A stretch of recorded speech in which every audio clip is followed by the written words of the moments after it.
Et pour débattre de ce sujet, nous avons le plaisir d'accueillir au bout du fil Dr Assam Abdel Fattah. Bonsoir. Oui, bonsoir. Alors, déjà, comment évaluez-vous le rôle de l'Égypte dans les efforts de désescalade au Moyen-Orient? Enfin, l'Égypte fait de son mieux pour simplement mettre fin à cette désescalade. Or, certainement, la situation actuelle ressemble à une nébuleuse totale, étant donné qu'il reste toujours Gaza, la situation à Gaza reste marquée par des poursuites de frappes israéliennes, meurtrières, et des tensions diplomatiques autour d'un projet le projet de sortie de guerre qui reste jusqu'à maintenant sans exécution. L'enclave subit d'un autre côté une crise humanitaire et sanitaire que ni l'Égypte ni d'autres pays peuvent résoudre devant l'obstination d'Israël. Vous savez très bien que Washington a proposé un cadre de paix et l'armée israélienne mène de nouveaux bombardements intenses.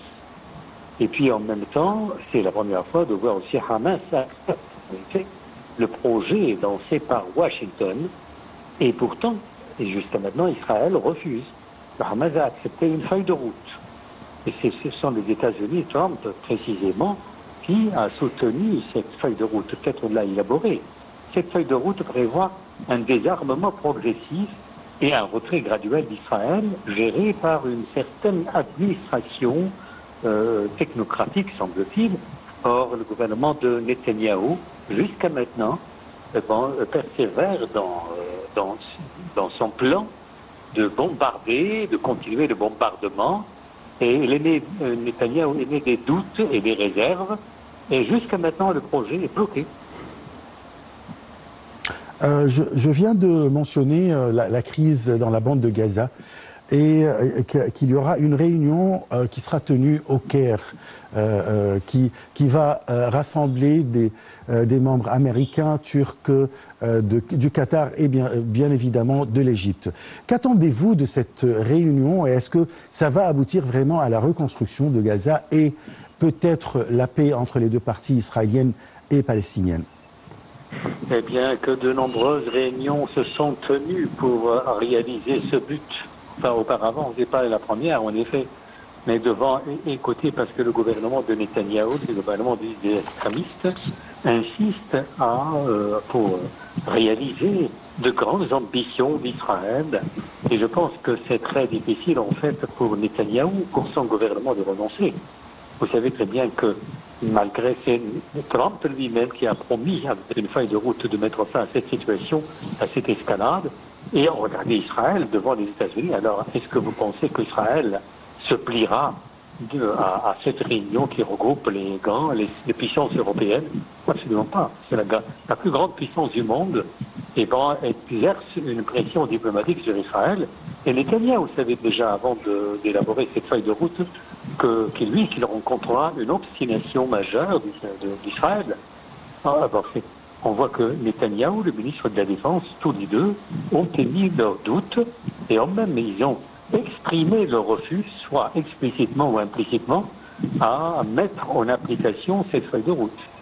Alors maintenant, écoutez, parce que c'est le rêve d'Israël, est très difficile après avoir, on peut dire qu'Israël a obtenu beaucoup de gains derrière les opérations militaires. Pensez-vous que du jour au lendemain, Israël sera toujours disposé à y renoncer, à faire des concessions? Je doute. Mais de toute façon, cette réunion a la possibilité, c'est d'exercer une pression diplomatique au moment où, en fait, la diplomatie et même le droit international, avec aussi les organisations internationales comme les Nations Unies, le Conseil de sécurité, les tribunaux, je ne sais pas, pénal et la justice, jusqu'à maintenant, tous ces organismes, ces institutions ont fait faillite.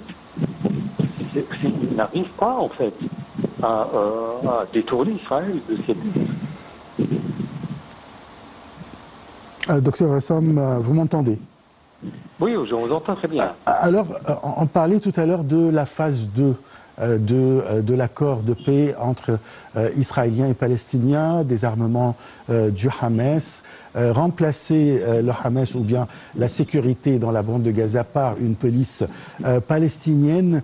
Est-ce que, selon vous, est-ce que c'est faisable? Est-ce que on va aboutir à cette situation? Vous m'avez posé la question en disant « selon moi ». Eh bien, écoutez, parce que si en fait on jette un coup d'œil sur une sorte d'historique en fait de la situation depuis la naissance de Hamas, on se rend compte très bien que l'existence de Hamas a pour Israël un très grand bénéfice, malgré en fait l'attentat de 7 octobre.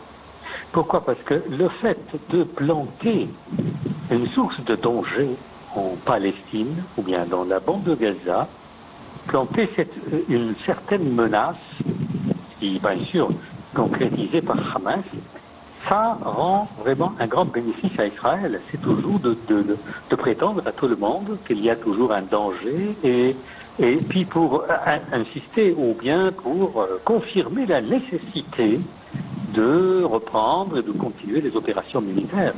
Parce que tant qu'il y a un danger, soit artificiel, aussi artificiel qu'il soit, pour alors donc ça lui donne une raison légitime de mener des opérations contre la bande de Gaza.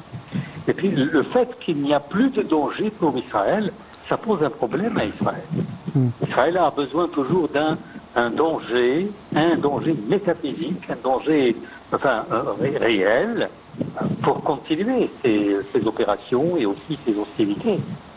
Et ça, c'est pour le gouvernement extrémiste. Et voilà, ça c'est...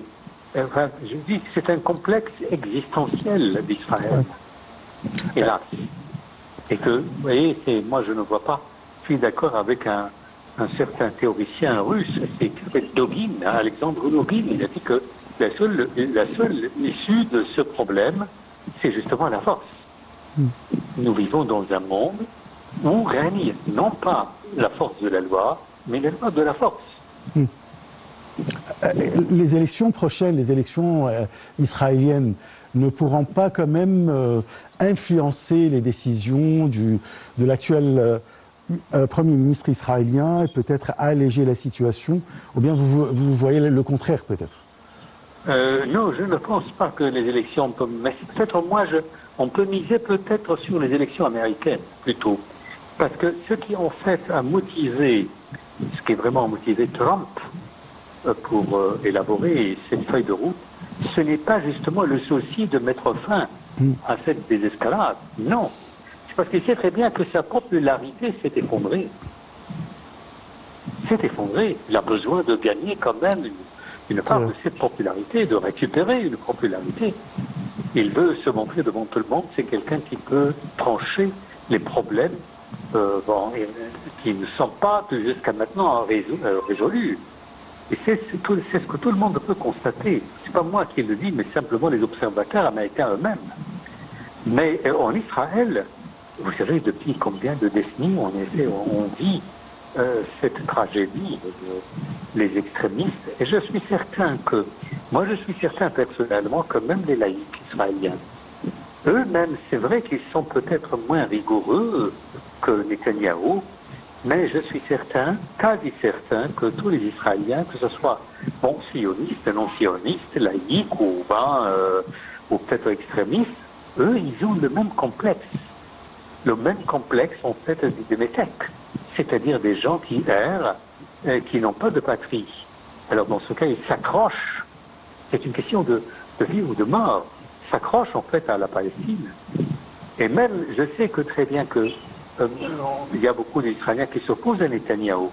Mais l'idée d'abandonner le territoire, simplement de renoncer à ses propres gains, c'est une question très difficile pour les Israéliens tous, sans exception aucune. Docteur Assam, j'ai une minute, mais j'ai une question très importante à vous poser. Je profite de votre présence en tant que professeur d'analyse de discours. Là, Donald Trump a menacé de faire une frappe sans précédent sur l'Iran, et puis il a renoncé, comme quoi il y a des négociations de paix entre les deux parties. Alors, comment vous voyez la situation, mais en une minute? En une minute, c'est impossible. Il a dû renoncer parce qu'il sait très bien qu'il ne peut pas, lui, faire partir ces bases militaires dans les pays du Golfe. C'est impossible. C'est-à-dire, si on considère les bases militaires comme des enfants, les enfants de Trump, il est très difficile de sacrifier ces enfants. Il est très difficile d'abandonner la protection des pays du Golfe. Très difficile. Et je pense que c'est ça vraiment, à mon avis, ça c'est la vulnérabilité d'Achille. Et c'est ça, le talon d'Achille, là. Je vous remercie beaucoup, monsieur docteur Essam Abdel Fattah. Je rappelle que vous êtes professeur d'analyse de discours, pour ces explications concernant le rôle de l'Égypte pour calmer la situation dans la région, mais aussi la situation à Gaza et la situation entre les États-Unis et l'Iran. On se retrouve juste après une petite pause.